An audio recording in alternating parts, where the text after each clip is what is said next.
Hi, this is Paul. About a year ago, the algo just served this one up to me now. I didn't know that it happened, and when the algorithm served it up to me, I wanted to watch it right away. This is now Aella.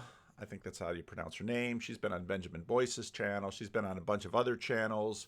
She tells her story a little bit in this video. She grew up in a conservative, religious, probably Christian home. She was working in a factory and she didn't find that work good at all. And so then she started into prostitution and discovered she liked it. And then she did OnlyFans. And now I don't know what she does, but so she has been on the internet. So she does all this research. She does all these polls. I think she does polls on Twitter. Now that obviously isn't sort of scientific in terms of pollsters, but I'm not gonna judge that whole aspect of what she's doing. She's basically asking people about questions about sex. And she's obviously got a YouTube presence. Maybe does she stream on Twitch or something like that? She might do something like that. Anyway, so she's now got a whole career talking about sex, whereas sort of her claim to fame was she was having sex on the internet and she was an in real life prostitute. And so she's generally sort of been, pro sexual liberation, let's call it that. And so when I saw her paired up, and Unheard does a lot of very interesting good pairs. I really appreciate what Unheard is doing. When they paired her up with Louise Perry, I thought, oh, this could be very interesting because Louise Perry, of course, has written that book, The End of the Sexual Revolution. And Louise Perry comes at these conversations very well informed in terms of feminist ideology and all of that. So I thought this could be and it was a very interesting video. But when I saw the video right away, I've seen a number of conversations like this. And initially I always pause and say, okay, well, what's really the goal here? Because usually what happens on the internet with these kinds of conversations is you have this sense of participation in an arena. And you sort of have these battling principalities and spirits that are going back and forth. And the conversation is presumed to be something like, well, one side will win and what? Because there's no serious conversation to, let's say, roll back the sexual revolution. Now, some of you probably caught the live stream this morning that I jumped into. I was about ready to start recording this video, and Luke started recording a video about the ritual video that I made about Jonathan Peugeot's video, and I was very curious to hear what Luke had to say. And so I jumped on there, and Yosef jumped on, and Chad, and a whole bunch of others. And Yosef started talking about law and ritual. And that question about law really made me think about this video, because one of the things, even though people love to have sort of traditionalist versus liberationist debate back and forth with respect to these things, I don't anticipate any new American legislation with respect to what consenting adults do together. So there's sort of this level at which these conversations are happening, but in terms of the legal sense, there's easily a consensus in America that if you want to sort of ruin your life with bad sexual practice, you can do it. The country will let you. And when it comes to paying for sex, or at least being paid to do sexual things, the internet has been just a massive explosion of opportunity for people now who sort of want to try their hand at this. And that's the OnlyFans thing. Now this was on before Israel and Gaza blew up the news cycle. The Russell Brand thing was hot for a minute, and Mary Harrington was on Unheard with, I think this guy's name is Freddie. Mary Harrington was on Unheard with him, and Mary Harrington, she's speaking at the art conference in London. I'm super excited to. I hope I get a chance to shake her hand and meet her in person after I had such a wonderful conversation with her. But she said something in this conversation that I didn't forget. Style yourself as a reactionary feminist.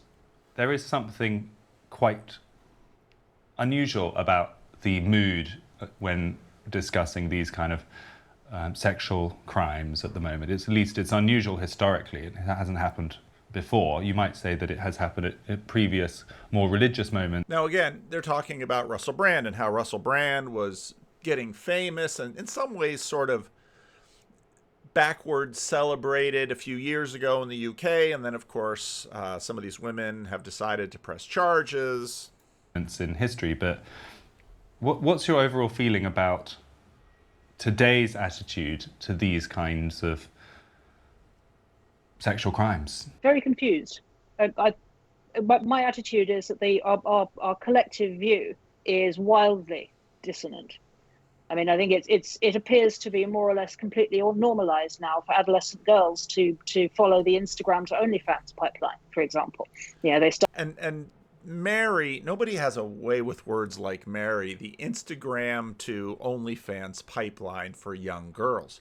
And she talked about normalization. Now, Grim Grizz has often talked about normalization with respect to pornography, with respect to the Friends episode with Joey. And I've noticed, and once, as so often happens, once somebody sort of names something, then you begin to see it. And Grim Grizz has sort of said, yeah, this normalization itself is a huge issue, because what there are in society are norms and stigmas, and there's this whole matrix of social approval, of either status gaining for conforming with norms or status losing for violating norms. In a sense, even though this whole status and this whole area of status and shame often sort of gets critiqued in society, part of what Grim Grizz and I think Mary Harrington are pointing to is that these dynamics in society protect the unwary. Okay? If you think about the book of Proverbs as sort of a handbook for young men, for ancient Israel, teaching, giving them wisdom, basically cluing them into the fact that if you do these things, you'll probably succeed in life. And if you do these other things, they're very dangerous and you may, in fact, be in trouble. I mentioned in the live stream, I've started watching this show Lioness by Taylor Sheridan, who did the Yellowstone series. And in this episode, the daughter of the protagonist is in a car accident. And in the hospital, as she's recovering from the car accident, it's discovered that she's pregnant and she's 14. And her father comes to her and says, now you remember that I told you there were two things that could completely derail your future. One was cars, getting in to a car with a teenage driver, and the other was letting boys in your pants. And now you've broken both of these rules. And now you're going to see the consequences on the other side of it. And so what Mary Harrington is saying is that there's been a normalization in the culture. When Russell Brand gets gets celebrated for doing all of this shagging, and everybody's sort of yuck. And now, as Mary Harrington says, that suddenly we were celebrating him a few years ago, and now we're going to throw him to the lions because of what we celebrated for him 2 years ago. And so anybody paying attention to the culture is going to be confused. Because on one hand, and I've made this point in other videos, on one hand, the ascendant narrative of the culture is liberationism. Liberation. But then you have this other sort of tyrannical left element of the culture that is no to all kinds of things that used to be okay. And so people watch this and they're sort of confused. I mentioned that a number of years ago in the mid-teens, when I started seeing change in the Christian Reformed Church, I began to think about this. I'm thinking there's a real sea change going on, but it's subtle now, but it's going to grow. And so then there was a website called Everyday Feminism that had sort of popped up in media feeds here and there. This is before I was even watching YouTube. And I thought, well, Everyday Feminism, why don't I go there and see for myself what Everyday Feminism looks like? And it was all this woke stuff. And the more I read the site, I thought, my goodness, the amount of no that's going on in this site is just intense. but it's almost as if the liberationism and the no they're going up together, but they're with different things. And it's so, yeah, you're looking to pass society as repressive. Well, you're just repressing, but in a very different way. Start out. My attitude is that our collective view is wildly dissonant. I mean, I think it appears to be more or less completely normalized now for adolescent girls to follow the Instagram to OnlyFans pipeline, for example. They start out posting semi-naked pictures themselves on Instagram. I mean, there's a well-documented ecosystem of child erotica consumers and keywords and algorithms that recommend content of that kind to enjoyers of such material on Instagram. And a great many of these girls who just do it for the fun and the likes and the interaction on Instagram then conclude that, fine, well, I might as well get paid for it on OnlyFans, and boom, all of a sudden, aged 18, they're cam girls. And the world, we seem to tolerate this, and we don't seem to view this as a sort of mass digital child grooming. And yet, a story like the pseudonymous Alice. Recounted in the Times report on Russell Brand, who was 16 when she was approached by Brand in Russell Square, and who then had a 3-month reportedly abusive relationship with him, where various unpleasant things happened to her, is treated as horrific. And I'm thinking, how are we making sense of this cognitive dissonance? I think we're very confused about sexuality. I mean, we're simultaneously. I mean, I was reviewing my go-to cursed sex education book for teenagers from the American Culture Wars this morning, which I treat as a sort of reference for exactly these kind of cognitive dissonances. And I was reviewing what it had to say about virginity, and it essentially said that virginity is not a thing, because you can have, so there are so many different kinds of first time that just sticking to the cis heteropatriarchal one of penis and vagina sex is neither here nor there, and therefore there's no such thing as virginity, and therefore you can't lose your virginity, and therefore there's nothing special about sex. But it follows from this that you might as well be having it whenever and wherever. And I think this is which leaves, and that's exactly what Louise Perry talks about with respect to the disenchantment of it. Well, now it's no big deal, and if it's no big deal, then it's no big deal 360 degrees. And if it's no big deal 360 degrees, then in fact, if one of you thinks it's a big deal because you've been a victim of what someone else has done, that's your problem. I don't know why you're so bound to these traditional ideas. You should be completely liberated. And what liberation looks like is complete disenchantment, and so it's no big deal. Girls such as the pseudonymous Alice in an invidious position, because they can't say that anything was done to hurt them after a potentially abusive relationship, provided within this particular rubric that it was consensual, which is, I mean, and that's and when it's boiled down to something so transactional as consent, it's very difficult then to find ways of articulating the intuition that I think a great many people still feel, that in fact consent just isn't enough, and in fact there is something special about your first sexual experience, that there is something distinctively vulnerable about young women, and that there is a distinctive pattern of sexual predation and sexual vulnerability between a certain subset of older men and very young girls, that ought to be paid special attention to, and none of this fits within the received liberal paradigm of how we approach and normalize and legitimize and celebrate sexual liberation, which makes responses like this extremely confused, and I think probably also contributes to the pattern of general hand waving interspersed by periodic witch hunts. So this general hand waving interspersed by periodic witch hunts. Now, often with conversations like this, if you want to know a little trick, start at the end of the conversation, sort of memento style, and work your way backwards. Because often with the conversation, they don't really get to finding out who each other is and figuring out enough and getting enough trust to finally be able to be sort of disclosing of oneself in a conversation like this until it gets to a certain point. Now, where I want to start is where sort of Aella lays her cards on the table and says, What's this about for me? I'll tell you what this is about for me. And Aella, do you feel that you're an agent of change in this kind of peak of the sexual revolution, or this new revolution that Louise is talking about? An agent of change. I feel like I just want to defend people like me. Like, it feels like especially in recent years, it's been increasing. It feels like I'm like fighting against this push of people who feel like they're like disrespecting me because solely of my sexual promiscuity and like the way that I like to approach sex.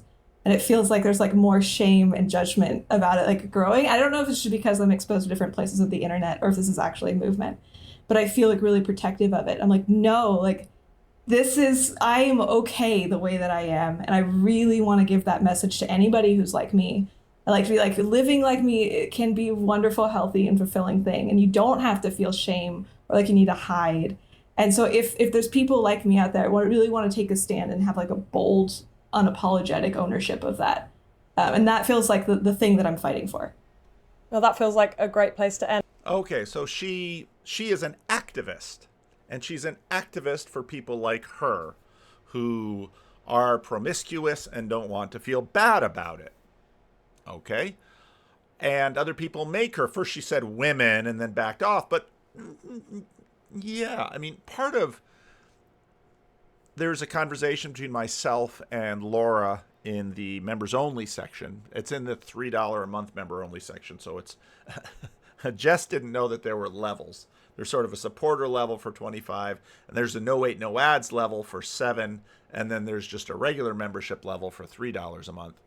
And I had a great conversation with Laura in there. And in that conversation, Laura basically says, women basically create the terms of a culture. And that makes perfect sense when you think about femininity and its arenic quality, and they do. And so it doesn't surprise me one bit that Aella feels pressure from women. Now, this would be for whole ranges of reasons. If she's having sex with their husbands as a prostitute, if other women's husbands are looking at her online or supporting her on OnlyFans or supporting her on Twitch, well, other women are going to have thoughts and ideas about this, and probably they are not going to like it.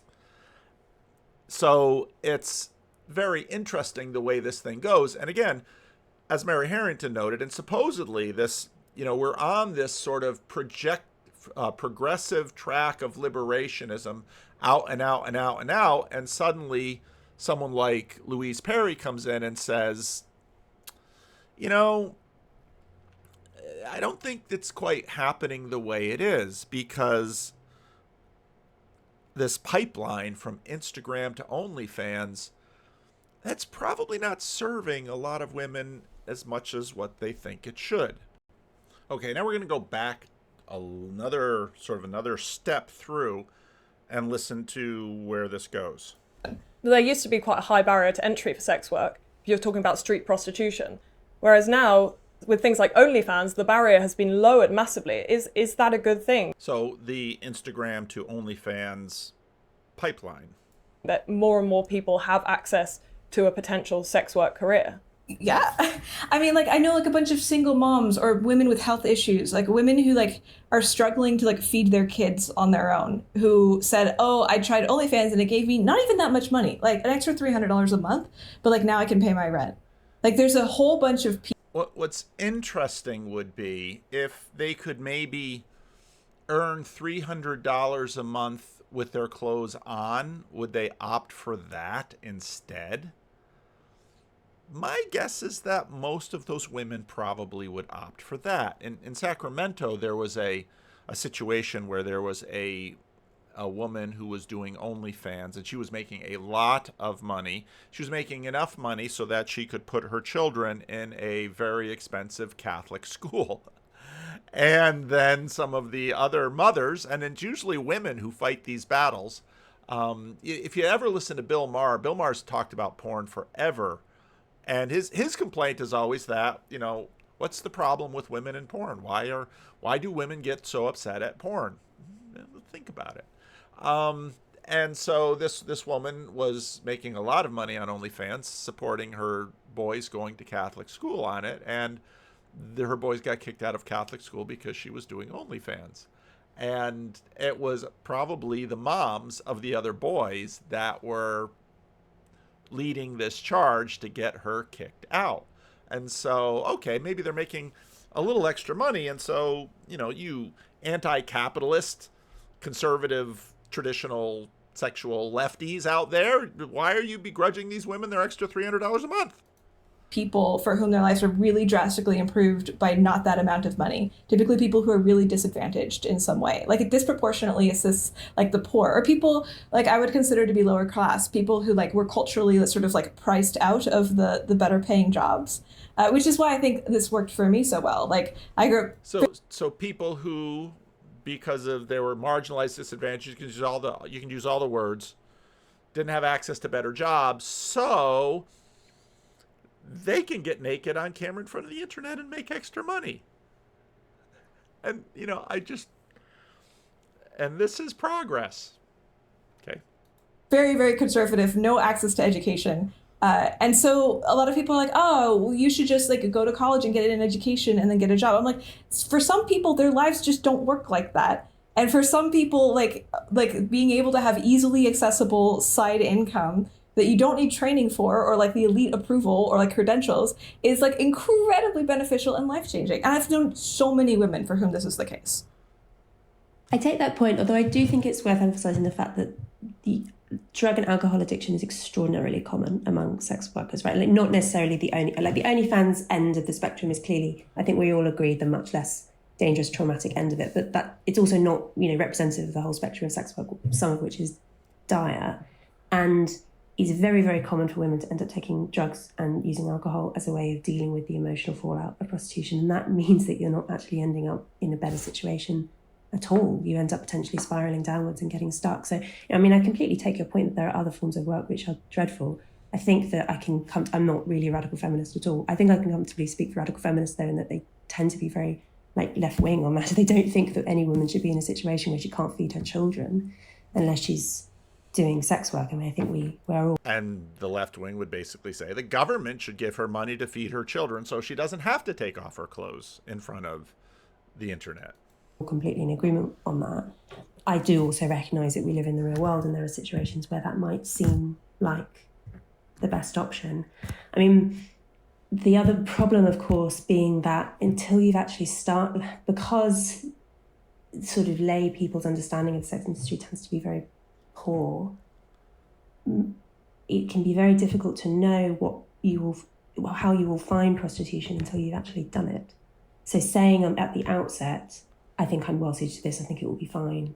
I've read through my checklist of warnings and I think it's fine. It's not like you go to the job fair and here's the booth for sex work. Well, we don't really have a job for you. Well, we've got some pimps over there that you might want to talk to, but there's this internet and you can sign up for OnlyFans and et cetera, and it doesn't work that. Just be careful, because you might not feel the same about yourself after you do this kind of work, and men might look at you differently after you do this kind of work, and isn't actually quite the same as actually doing it, because as we've been talking about, sex has this kind of very visceral effect on people. It's very, very emotional. It can be very hard to rationalize it, or even to have insight into your own emotions, your own desires. I think this is particularly true when people are young. Young people are much, much more susceptible to. And, there's another aspect to this that they're not talking about, which is that they do talk about the fact that most women who get into OnlyFans won't make much money. And so just like sort of YouTube and all the social media thing, it's like, it's not really a bell curve. It's just sort of like a zip. Getting off of zero is hard. And, well, you're better off if you're young, which means you don't really have a lot of wisdom yet.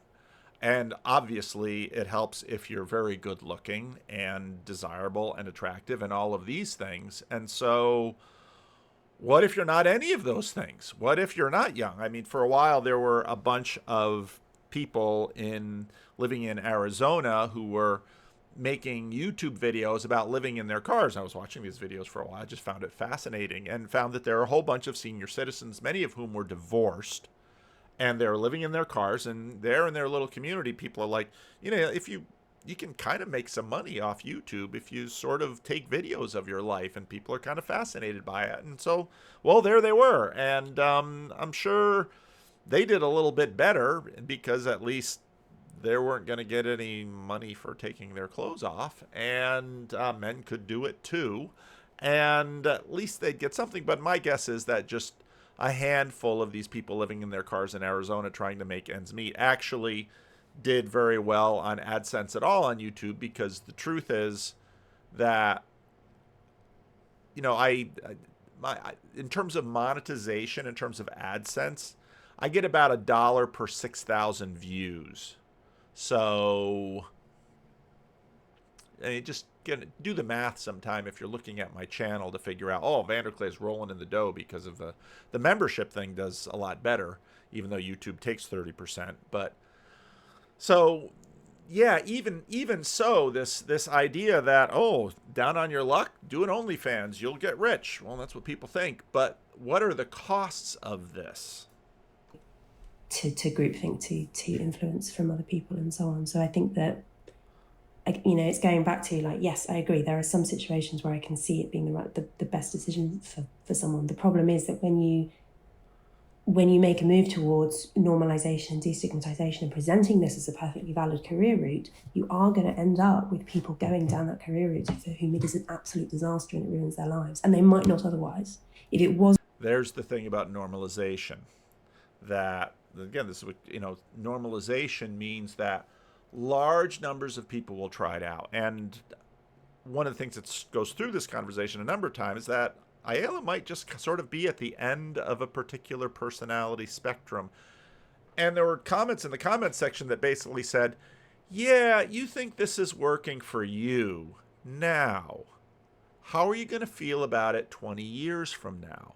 And, I saw this video on Friday, and so I had a chance to think about it over the weekend. And, I thought about the exchanges that someone like me makes in terms of, I was 25 and my wife was 22 when we married, and we have 5 kids, and I saw a meme this morning on a YouTube short. Every time my wife and I have sex, I take $1 and I put it in an envelope next to the bed. At the end of the year, I take that money and I get her a Christmas gift. So far this year, I've made enough to get her a McDonald's McChicken sandwich. I don't know if these shorts are going to make it through the YouTube algorithm filter, but wasn't presented to them as the new legitimate thing, they might not have done it. And I think that's the trade-off that we're dealing with here, and it's a really difficult one. Well, one point I wanted to make is that there's a lot of talk about alcohol and drug stuff with sex workers, which I agree is true. They have much higher rates of drug use. But also if, say, we have a world where we dramatically criminalize something like plumbing, plumbers are really stigmatized, and if you plumb, then people are like, I'm not sure I want to date you. We have a bunch of laws about it, and if you get assaulted as a plumber, you can't go to the police, otherwise they'll put you in jail. I would expect to see in this kind of case that the kind of people who would gravitate towards plumbing are people who are unsuccessful in other aspects of their life, or unable to make it in standard life, and probably have a lot of overlap with drug and alcohol use. My guess is that this use just comes out of basically a correlation effect, not necessarily causation. Although we see it in countries which have decriminalised or legalised sex industries as well. I mean, I think that I agree with you that clearly the stigma makes all sorts of things worse in all sorts of ways, but also I'm not convinced that the stigma is an after effect of the law. I think that actually the stigma seems to stick to the sex industry across time and place, and I think it comes back to this problem of the sociosexuality gap requiring a prostituted class of women. Most women don't want to be in that class. It's very hard to persuade anyone to think that most parents don't want their daughters in that class. Isn't a bad outcome for those women, and the stigma flows from that. Yeah, a lot of this feels like it's coming out of like, I think like I agree with a lot of what you're saying, but like part of me like has a resistance to it because it feels like you're sort of implicitly telling women that they should feel bad for these things in some way. Like I wish I could. Now you can see why I played it in reverse, because a little later she'll basically say, "This is why I'm fighting this battle." Hear more like, yes, some women are like that, and if you're not, it's chill. But like I think that like the stigma is the thing that creates a lot of people's like drug and alcohol issues here. But maybe not entirely, but like generally to a very large degree. And when we talk about the narrative that like sex is extremely meaningful, that makes sex meaningful. Like we create the meaning in sex by discussing with this amount of weight. Like when women try prostitution, for example, like when you were talking about it, I was like, well, you should just like try it once or twice and see how it works for you. And if you don't like it, then stop.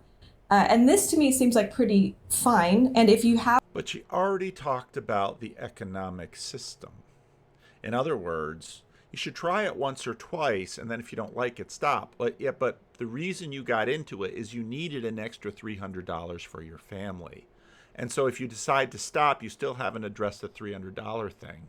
And generally speaking, if there was another avenue besides prostitution where you could make the $300 and not have to sleep with other men or take off your clothes, you probably would have done that. And in fact, if you're not of a class where anybody is going to pay to have you to see you naked, which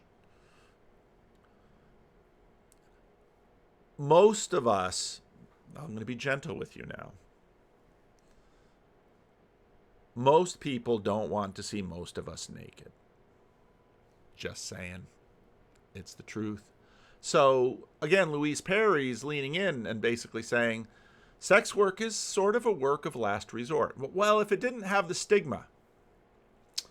But now, again, we're back into this unreality of disenchanted sex. And if you go back to that unreality of disenchanted sex, then suddenly all of the other fights you want to fight, Russell Brand is a monster, yada, yada, yada.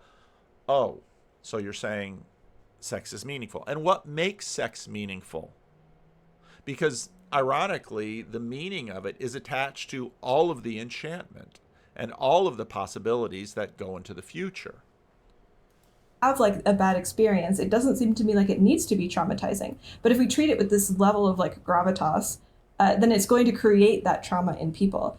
And I wish that like when I was in a really sex negative culture, I could have heard more messaging about how it's like okay to be sex. So now, in a sense, she's saying, I wish I could have gotten into the industry sooner. Actually promiscuous if you want to. Like if I had like been surrounded by, people giving me like the kind of message that you're giving me, I think I would have ended up with a lot more shame and guilt. I know plenty of people who involuntarily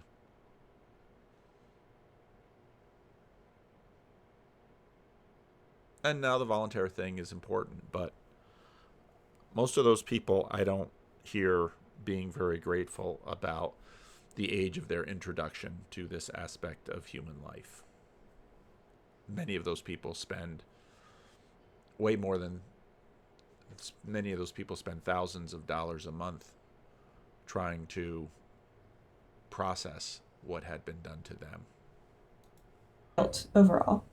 I acknowledge that it can seem condescending and judgmental, the kind of the anti-porn, anti-prostitution feminism, but we all know that the really brutal attitudes towards sex workers come overwhelmingly from sex buyers, right? Like if you look at any kind of like review platform where men will describe their feelings towards women they buy sex from, they have, I mean, I'm sure there are exceptions, but we know that men who buy sex are more likely to be sexually aggressive, more likely to admit to rape outside of the sex industry. This is, I think that the problem with the effort to destigmatize and kind of hope that after that we will somehow kind of arrive at a sex industry that really is just like any other industry is it is basically based on theory. It's based on faith. that all of this, that the stigma is causing the problem, not the stigma is attached to the innate problem, which is actually has much more to do with the fact that most women find prostitution very distressing, and most sex buyers don't treat the women they buy sex from with proper respect. So just looking at society as a whole. This next section deals with technology, which is also quite interesting. So what about these sex robots? I mean, that's certainly not what God intended, but it's a lot safer for everyone involved, isn't it?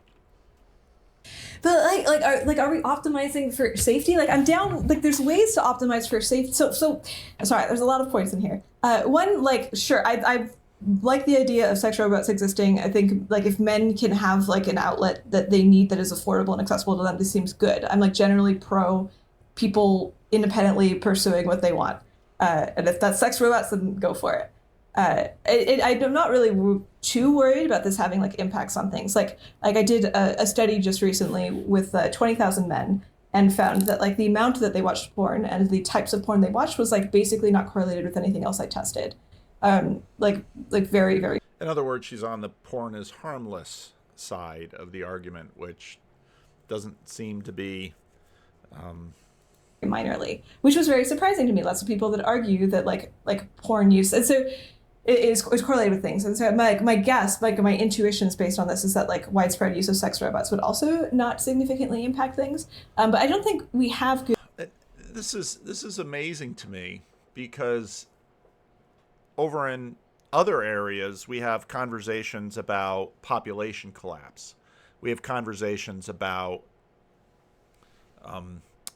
marriage rates going down, the abandonment of marriage by men, and conversation we had, women gatekeep sex, men gatekeep commitment.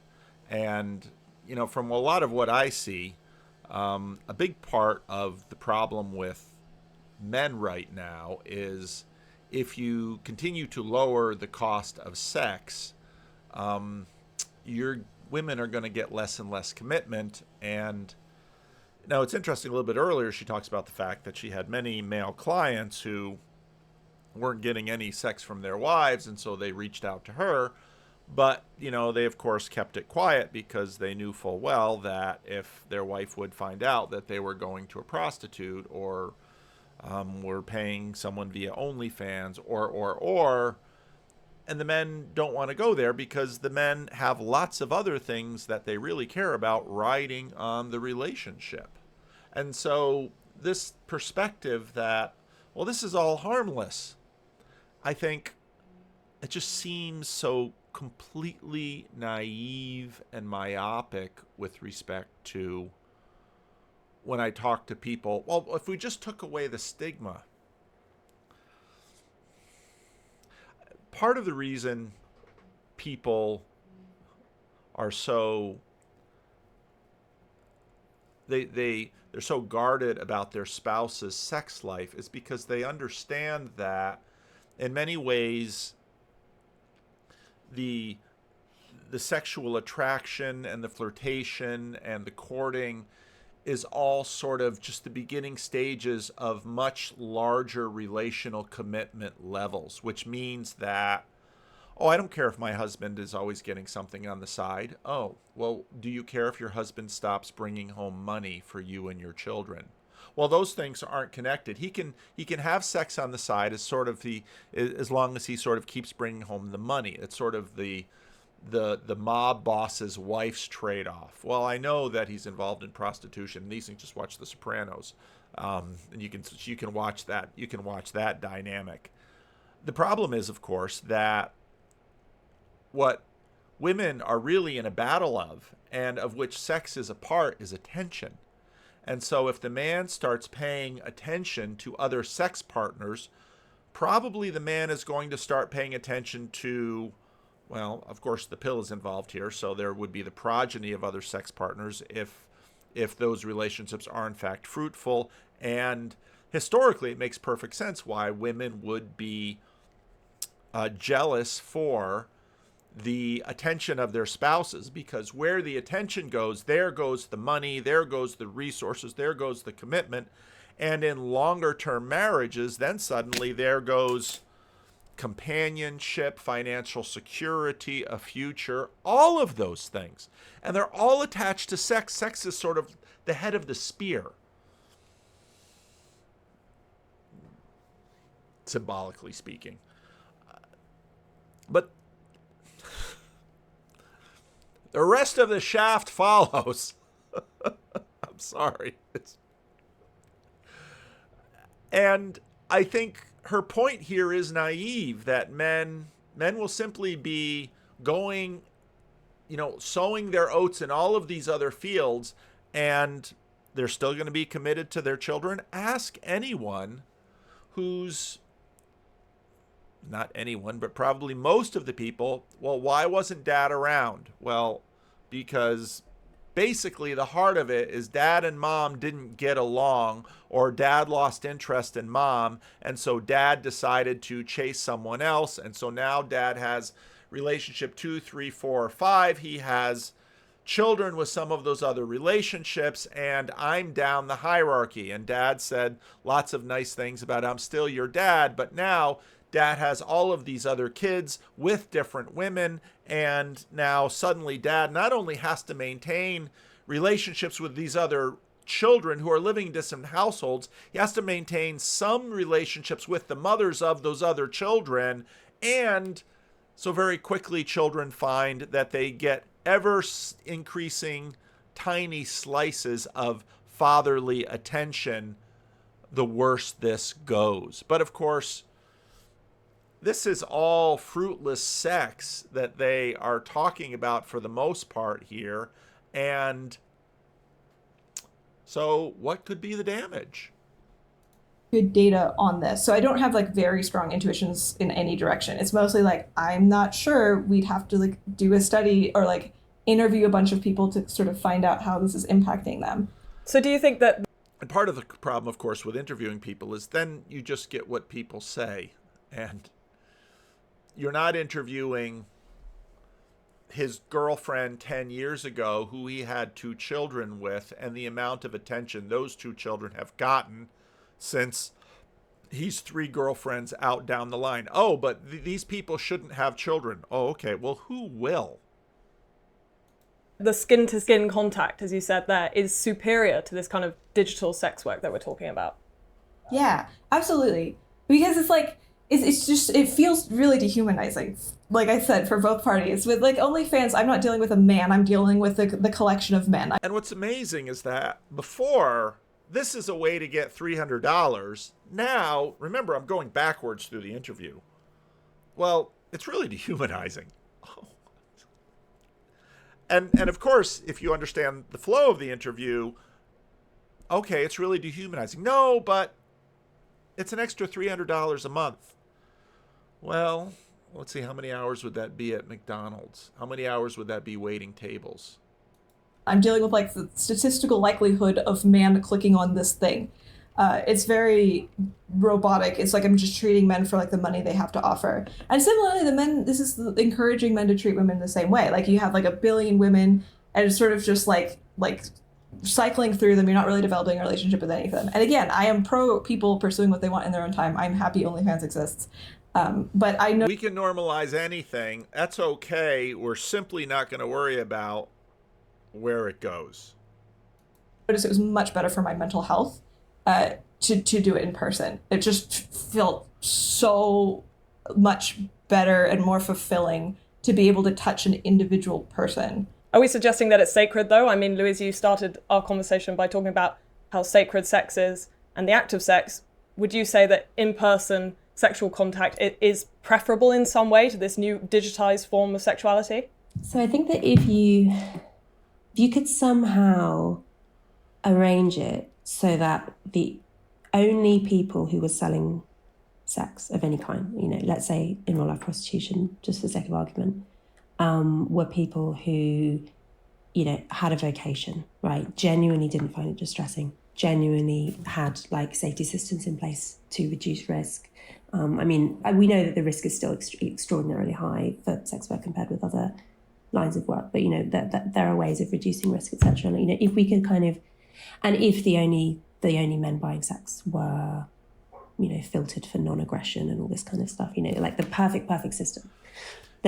Now remember, first we're talking about mass deployment so that men wouldn't get frustrated with not enough sexual outlets. Now we're going to severely vet the Johns. We're going to legalize the whole thing. Okay, now you're going to have to qualify to be a John, and you're going to be the nicest possible John. And it's going to be like Richard Gere and Pretty Women, because that's the ideal. Yeah, you're going to be back with the same problem you had before, because you're idealizing all of these things, and you're talking about the ideal, and the truth is, none of this is anywhere close to the ideal. Because what is the ideal? It's one man, one woman for life. That's the ideal.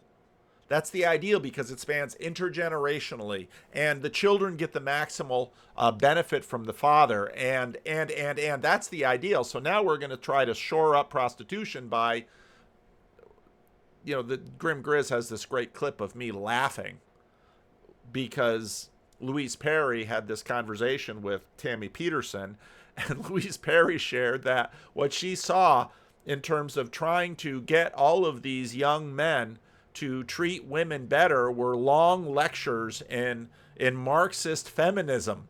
And this was supposed to somehow curb their libido. Well, I'm sure it curbed their libido for the people lecturing them in Marxist feminism. But yeah, the church had been, warning them of fire and damnation and growing hair on their palms and going blind for hundreds of years. And somehow now lectures on Marxist feminism and the liberation of the proletariat is supposed to, that'll do the trick. And so now we're going to have this massive situation where only the best Johns get to qualify to have an escort. And it's like, what are we talking about?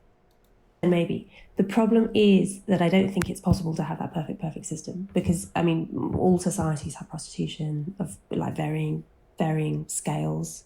It's basically a solution to the sociosexuality gap, the fact that men are on average much hornier and much more desirous of sexual variety than women are. Prostitution is a way of kind of bridging that gap by providing men who aren't otherwise getting the sex that they want access to a class of women who are like reserved for that purpose. The problem is that the prostituted class of women in all times and places are not necessarily women who are happy to be there and are temperamentally well suited to it and are safe, etc., etc. They're so much more likely to be women who are there because they're poor or because they have some other kind of like difficult life circumstance, like drug addiction or pimping or whatever it is, that means that they're forced into that situation, because there just aren't enough women who are really happy to do it to meet the demand. And this is the reason behind the Nordic model, where the buyers are criminalized and the sellers are decriminalized, in that it disincentivizes men from buying sex, and therefore means that the supply is reduced because the demand is also reduced. And so you end up with fewer women trafficked in particular, but also fewer women who really don't want to be there because of other kind of coercive circumstances, ending up in prostitution. So I think that, I can agree that there are like perfect scenarios. The problem is that when we're talking about policymaking or lawmaking, or even just thinking about like norms, we're not dealing just with perfect situations. We're dealing with reality. I think I share like Louise's perspective in that, like, I want people to do what feels good for them, but also it feels like a little unfair. Like, okay, I want people to do what feels good for them. I doubt she'll watch this video. Do you want me to make this video if this feels good for me, even if I'm critical of your position? That doesn't bother you at all? Then maybe it doesn't. People want people to do what's good for them unless it costs them something. Yeah, you can do anything you want with your house unless you're my next door neighbor, and then I want you to clean up your yard. This again, it's back to this individual libertarian idea that, well, just do anything you want, and as long as it doesn't hurt somebody else. But the point of this conversation again is the normalization of certain things, and how many people are going to be hurt by the normalization of certain things. And what's amazing is that we have all of these conversations about normalization and things like that about all sorts of things that the left just freaks out about. Normalization of racism or misogyny, or we can't have any of that normalization. Oh, okay. That normalization would be bad. Okay. But we can have normalization if we're going to destigmatize consensual sexual behavior. Okay. Well, how's consent going to really work again? Because the problem is this, the way our takes on things right now. Now she is about the biggest promoter of this liberationist perspective out there. And so all of this is consent. But the question is, 20 years from now, when she looks back on her life now, how will she feel then? It would not surprise me much. I'm not going to say at all, but much. If, given the fact she grew up with conservative Christian values, that 20 or 30 years from now, she goes back to those values. And then she can make YouTube videos basically saying everything in reverse of what she's saying now. And that will get likes because people can go back and find these videos now and then listen to her then. We love a turnaround story. And so she could, in fact, just be setting up, her celebrity venture for when her looks are gone. Because is she going to have a man that's going to be with her when her looks are gone? When the big thing that she sort of presented first were the looks. And again, that's normal. When I married my wife, we were both, she was actually just short of her 22nd birthday. She was 21 years old and I was 25. I just passed my 25th birthday. So, I was 30, 40 pounds lighter, had a full head of hair, went on to have 5 kids. Yeah. But now, we look across the room at each other and we smile. And she's still drop dead gorgeous. I think so. And we enjoy time together. And, our hope is that we, till death do us part. And that, our 5 children together, there's no stepkids along the way that are competing for attention or resources. That's the ideal. I should be fair and let her continue to make her points. If a lot of the radical feminists had their way and got to protect women against sex work, I would have had much worse options when I was trying to escape the factory work. I wouldn't have had that option. It wasn't my first choice. I didn't want to do it, right? I was not happy about it. When I first went into it, I was really embarrassed and humiliated. But I would have rather done that than any of my other options. And so the idea of removing this, I'm okay, I get that you're trying to remove an embarrassing and humiliating option, but if somebody's going to that option, it's because it's the best one out of their other options. And I'm I don't know how to convey this with enough strength. These people are making choices based on what's available to them. And it's only from the outside where you're removing the amount of choices you have is better. I do agree that this is good if the choices are misrepresented. If people are consistently I think sex work, I'm going to make a bunch of money and it's not going to be distressing. How do you fairly represent it to people? Because you can't. Because there are these things in life that you cross, these boundaries that you cross, and being a soldier. Well, I'm going to go into the army, and you have this every time there's a big blow up, and Israel has it right now, and America had it with 9/11, and I'm going to go into the army and defend my country, and you're all full of that enthusiasm. Well, 4 years later, do you feel the same way about being a soldier? You might still say, no, it was the right thing that I did, but you're a lot more sober about it but you can't know that at the front end, which is exactly Louise Perry's point. At all. Then I would be okay, we should have more education about what actually is involved. And this is true for me. When I talk. And it's always education is the solution. about sex work, I'm like very clear. Like in my articles about how to do sex work, the first couple paragraphs have these are the downsides. Some people cannot mentally handle this. Please be aware and evaluate if this is actually right for you. And in my opinion, this is the way that we should like preface things, but then also like trust people to make their own decisions about it. But she also got finished making the point that it was the best of all possible alternatives because all the other ones were bad. So on one hand, you want to sort of, again, have sort of the job fair approach. Well, here's sex work over here. Here's being an administrative assistant there. Here's this. Well, people only do sex work if it's sort of the last best option. And number one, if they're at least attractive enough to be able to do that, which already cuts it down to a small part of the population. And I mean, it's just inconsistent the way these two arguments go. But yeah, the access to sex work, even when it's shitty, is still better than anything else. Like if you're taking that option. There used to be quite a high barrier to entry for sex work. You're talking about street prostitution, whereas now with things like OnlyFans, the barrier has been lowered massively. Is that a... All right, we played this already. Okay, let's work this disenchantment angle. The problem with trying to view sex as not having any kind of special status is there are all sorts of effects downstream of that, which I think are really unwelcome and are particularly really unwelcome for women. So I think that the sexual disenchantment, you know, it's largely a rhetorical move. It's largely, a way to kind of affirm liberal ideas about sex in the post-sexual revolution era. And it's, you know, the problem is that the fact that people do viscerally feel that sex has some unique status is quite difficult to rationalise. It's quite difficult to slot that into any kind of logical argument system because it's quite intangible. If we call it sacredness, Aella, do you think that sex is sacred? My guess is that sex is like a greater flexibility in like meaningfulness than maybe what I'm hearing from you. Like, I agree that for some sections of the population or like sociological or social narratives or something, like sex is treated like very seriously. And in other types, it's kind of not. And my guess is that people are much more flexible along the spectrum than you might think.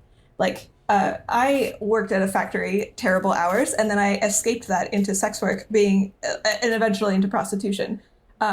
And like from my experience, I like after I did this, I was shocked that people had placed so much meaning on it in a way that prevented me from escaping like terrible jobs to begin with. Because like I didn't go straight into sex work because of that meaning that people placed on it. And then when I did, I was like, fuck, that meaning that people loaded up onto sex like prevented me from living basically my best life. And I know a lot of other sex workers who feel the same way. And I'm not saying that everybody should. I also know some sex workers who... In other words, it's super disenchanted it for her, which is completely understandable. Tried sex work and then we're like, shit, like I can't not have the meaning here. But there's lots of like changes, right? Like you can shift from one section of meaning to the other. And so I think my problem with this is not that we're saying that sex has a lot of meaning, but rather like eliminating the possibility that we can remove that, or that for some people, this is the correct way to approach the situation. It feels also like kind of like double standardy for people to be so concerned about me as a sex worker and to consider this to be like a reflection on my life and stuff.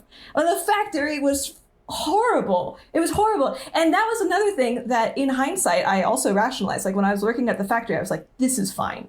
This is my life. This is what I have to go through. And then after I got out of the factory, I was like, wow, I was actually suppressing so much of myself in order to handle this. And I think we do this all the time. We all go through the thing where, like right now, we're living lives where probably if we got transferred to an alien planet that had like zero scarcity, we would look back on our current lives right now with a lot of horror. So you just mix this in with like social stuff. I think that this is also true for like the polyamory monogamy distinction. Like you're correct in that like a lot of polyamory discussions are talking about like what jealousy issues, but like monogamy also has like dead bedroom problems, right? Like both are relationship structures that require some sort of like negotiation of your desires and what you can achieve in your life. And both of them have like pretty severe downsides. And as a sex worker, I see a huge amount of the downsides in monogamy from men, supposedly monogamous men who come see me because of failures in their monogamous relationships. Like it feels like my overall issue here feels like people are pointing a tighter. What's interesting is the truth is they probably wouldn't come to her because of failures in their monogamous relationship, because they wouldn't still be in it. We're working on what we mean by failures here. I would say they're coming because of shortcomings, but they'd like to maintain the monogamous relationship, even though they are stepping out and cheating, which is why, of course, they're cheating and lying, because they would really like to maintain the relationship, and they're frustrated. And so obviously the relationship has issues, but if the relationship failed, they would probably go and get a girlfriend and get it for nothing. Laser eye at like the non-standard, non-normal, the deviant types of sexual approaches than they are at the conservative, like socially accepted ones. So talking about your case specifically, Aella, you say there that you've got husbands coming who maybe their marriage has broken down. If you were not there to service the kind of the needs that they then had, do you think that they would turn back to their wives? And now what's really interesting here, if you'll notice, right here, YouTube shows the part that's most replayed, and it's this part where she talks about frustrated husbands. and have a frank conversation about their sex life? Or do you think that you are offering them a way out? Well, see, so my data set is basically, I would ask the guys that I saw, are you married? And if they said yes, then I would ask, so why are you seeing me? So I get like sort of, it is like a little anecdotal here. But the general sense that I got was that most of them had wives that weren't interested in them anymore. Basically wives that had like a bunch of kids or like were, had health issues, and basically just their sex drive was zero. And sometimes I would ask like, well, have you considered like bringing it up to her? Like, have you talked with her about it? And the majority of the responses I made, 60-70%, were like horror. They were like, I don't want to destroy my entire life. One, like a guy, it was common for guys to be like, if I bring it up with her, I think she would leave me. Doesn't that suggest that actually, if you weren't there to counsel them, that they might actually go and speak to their wives about it? That the point is that by allowing these kind of sexual avenues by which married men can go and find a kind of proxy sexual partner, that they don't have to confront the real emotional issues at the heart of their relationships. This is like possibly true to some degree, but like my intuition is not that this is the case. Like a lot of the men had been sexless for 10 years before finally trying to find a sex worker. Like most men don't feel great about the sex, like making their wife unhappy, like potentially to do this. Like it is pretty high cost. A lot of them are risking like damage to their life. Most guys I talked to, I got. Okay, so they're risking. This is where the this is where the big replay moment is coming. Damage to their life. Well, what do you mean by that? Well, now, okay, well, let's play the stigma thing out again. Well, what if we destigmatized cheating? We've decriminalized it. You won't get arrested for cheating. What if we just stigmatized it? What if we just didn't care? What does that serve? Does that serve men? Does that serve marriage? And especially, does it serve children? Because the argument I made before is that the reason, I think part of the reason that men or women are jealous for their husbands, men are jealous for their wives too. Part of the reason that people are jealous for their partners is because they know that attention and sexual interest is a gateway to an entirely different life trajectory. And in that sense, a prostitute seems like a reasonable thing, because a prostitute, well, you're not gonna have a life trajectory with them. Oh. But what's funny is that the reasonableness of it, well, you're not going to have a life trajectory with them because they're a prostitute, is because of the other stigmas. In other words, we, generally speaking, with these stigma issues, we usually like to say, well, stigma is bad. Oh, okay. But actually the stigmas sort of work together in different ways in the stigma economy. So if you would destigmatize prostitution on the side of the demand side, the Johns, and you destigmatize the other, well, probably prostitution will kind of go away, but so will family life, because what you're going to have then is a never-ending attentional marketplace. And what commitment actually does is begin to say, well, yeah, I run through it in marriage ceremonies all the time, forsaking all others. In other words, if the if the idea is, well, I'll be with you until a better deal comes along, that's not good for the kids. And that's not good for the partners. In other words, what you do is you make a commitment, and that commitment is bound both ways. Go ahead and look back at my conversation with Vaush a number of years ago. Because, well, let's say you get a horrible disease and are paralyzed or have dementia, and I have to stick with you. Yeah. But the opposite is true too, that if something bad happens to me, you should stick with me, and we'll care for each other. I remember when my I've told this story before, when my father died, and my mother said very quickly, and I'm not getting remarried. And my sister and I kind of look at each other like, where's this coming from? And she's like, I'm not going to take care of another old man. I gladly take care of your father. But I'm not going to get involved with another old man and have to care for some other old man for the rest of his life. You know, no thanks. Fair enough. But the impression that they had made at least some effort. Not some of them, no. I'm not going to say that every dude was like this. Some guys were like, fuck it, like, I don't give a shit. Like, our relationship is totally separate from this, and I'm just going to, like, fuck other people because that's what I want. Like, I totally admit that there were some guys like this, but it was not the majority. In fact, I got the impression that seeing these men actually, like, probably helped save them from divorce. Because, like, their other option was not talking to their wives. Their other option was leaving their wife because they couldn't talk to their wife. Right? So it was sort of like this safe, tiny outlet that allowed them to make. And I don't want that point to go. There's the big replay. I don't want that point to go unnoticed, because it is a fair point, but it's limited. Maintain longer, more dedicated relationships. Presumably their wives would have left them that they'd known, though. So this was a secret encounters. Yeah. There's another big point. Monogamy clearly has its downsides too, that everything in the whole entire world has trade-offs, right? That's like a fundamentally conservative insight.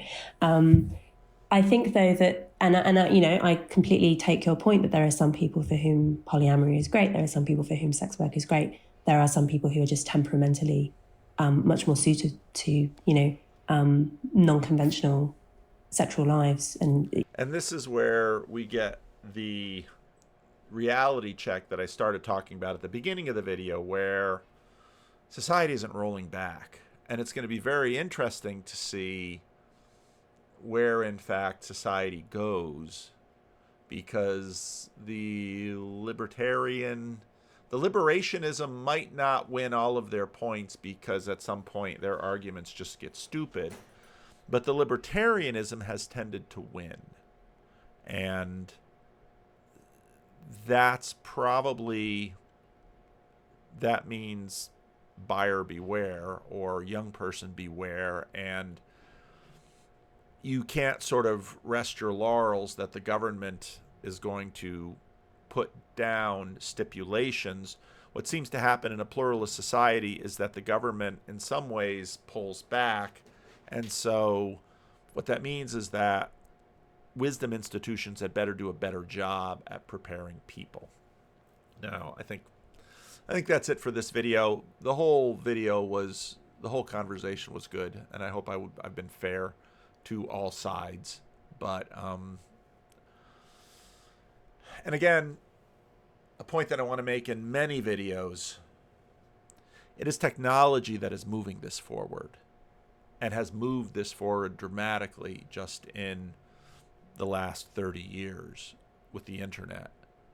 And technology is going to continue to move forward, and we're going to need more and more wisdom and more communities of wisdom to figure out how on earth we're going to survive this, because technology is just sort of shredding it all.